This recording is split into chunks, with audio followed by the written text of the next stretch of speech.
আজকে চলে আসলাম নতুন একটি জায়গায়। জায়গাটা সত্যিই অসাধারণ ছিল আর সবারই পরিচিত একটা জায়গা। সেটা হচ্ছে ঢাকার ভিতরে দিয়াবাড়ি। দিয়াবাড়ি জায়গাটা হচ্ছে বিশাল একটা মাঠ। মাঠের ভিতরে অনেকগুলা দোকান বসেছে এখানে। দোকানের মাঝে হচ্ছে আপনার অনেক ধরনের খাবারের আইটেম রয়েছে। তার মাঝে হচ্ছে বিশেষ কিছু খাবার রয়েছে। তার মধ্যে সামুদ্রিক যে মাছ সেগুলো হচ্ছে ফ্রাই করে ওনারা যখন দেয় সত্যি খাবারটা খুবই সুস্বাদু। তাছাড়া হয়েছে জায়গাটা এত সুন্দর একটা দৃশ্য দেখা যায়। বিকালবেলার দৃশ্যটা সত্যি দেখতে অসাধারণ ছিল সেদিন।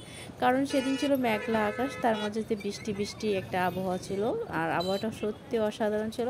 তারপর সূর্যটা এত সুন্দর যখন ডুবে যাচ্ছে তখন সত্যি অসাধারণ লেগেছিল। আর আশা করি সবারই দৃশ্যটা ভালো লাগছে সেদিনকার।